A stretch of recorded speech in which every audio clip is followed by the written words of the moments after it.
Love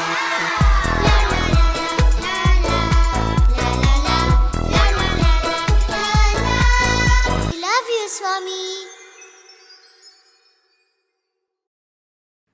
Sairam children, hope you are well. Do you remember the time when you were a little baby, small and cute, unable to walk or talk, in your mother's arms? What about the time when you were a tiny embryo in her uterus? You don't remember much at all, do you? How amazing is it that the small egg in your mother's uterus grew into you today? You have beautiful eyes, a nose, a mouth, 2 ears, hands and legs, and almost all of you can walk, talk, run, dance, sing, and do such amazing things.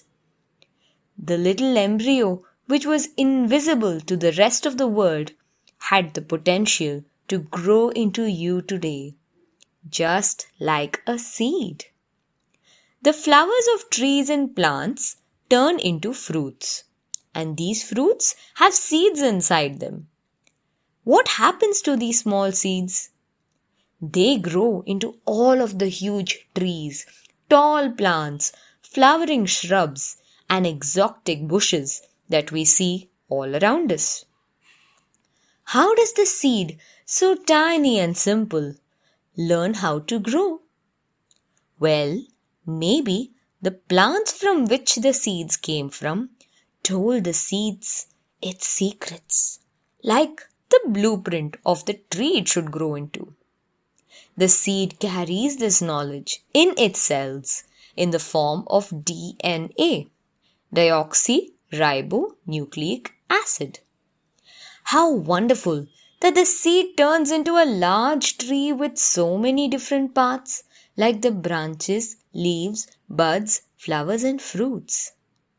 In a discourse at Prasanthi Nilayam, SriSathyaSai Baba said, "You sow a mango seed, and after some time it grows into a tree with branches and sub-branches. The tree may have thousands of leaves and flowers and hundreds of fruits. The fruits and flowers appear to be totally different from each other.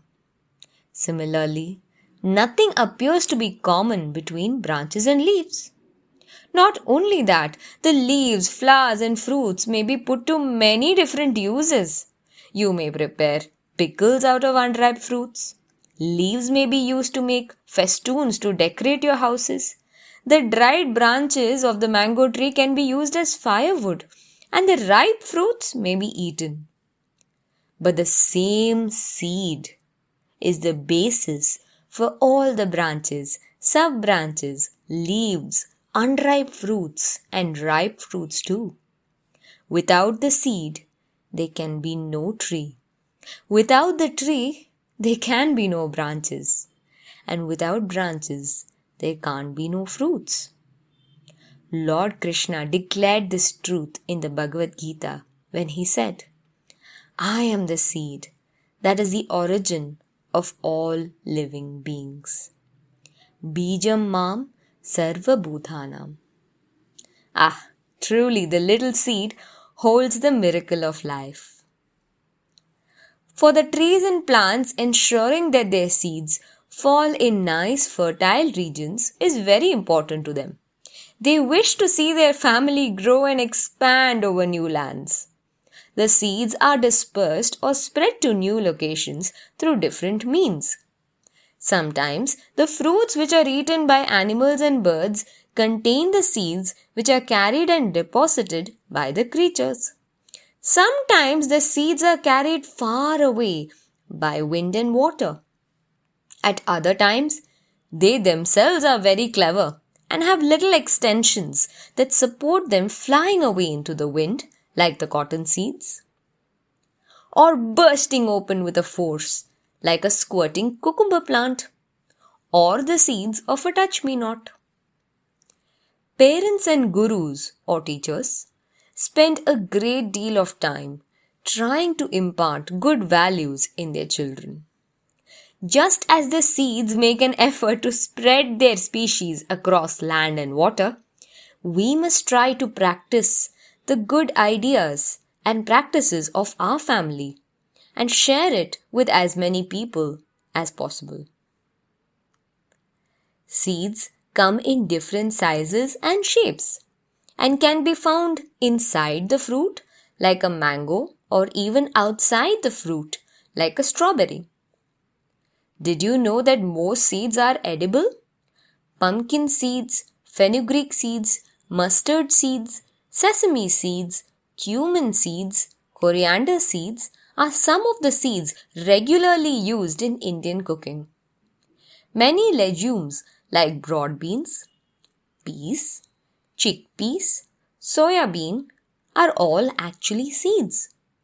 Even commonly used grains like rice, wheat, maize, corn and millets are all seeds that we cook and eat. Activity time!